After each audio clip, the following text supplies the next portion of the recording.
Hier in die Luxor Museum is 'n pragtige voorbeeld van die Ichthys, of die vis. Dit was 'n geheime teken vir die vroeë Christene, en ek lees vir ons in Matteus 4 vers 19.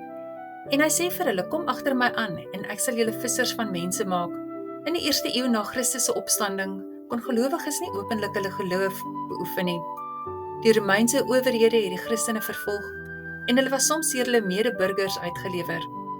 Daarom het hulle hierdie eenvoudige simbool gebruik om mekaar te herken, die vis of die Ichthys. Die woord Ichthys was 'n akroniem vir Griekse woorde wat beteken Jesus Christus, Seun van God, Verlosser. Dit is dus 'n openlike belydenis wat kort, eenvoudig en tog kragtig die kern van die hele evangelie saamvat. Argeoloë het die Ichthys op die mure en die grafte in katakombes van Rome ontdek.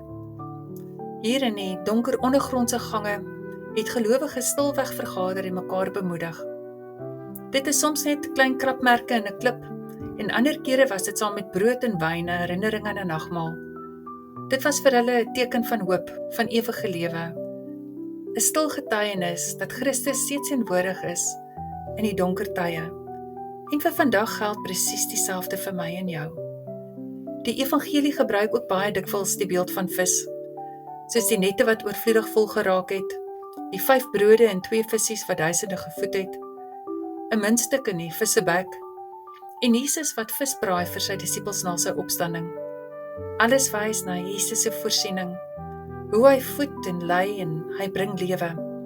En elke keer herinner die vis ons aan sy sorg en sy teenwoordigheid, en sy roep aan ons en ander ook na hom toe te bring. Die Ichthys bly vandag steeds 'n kragtige simbool. Net soos die eerste Christene word ons ook geroep om vissers van mense te wees.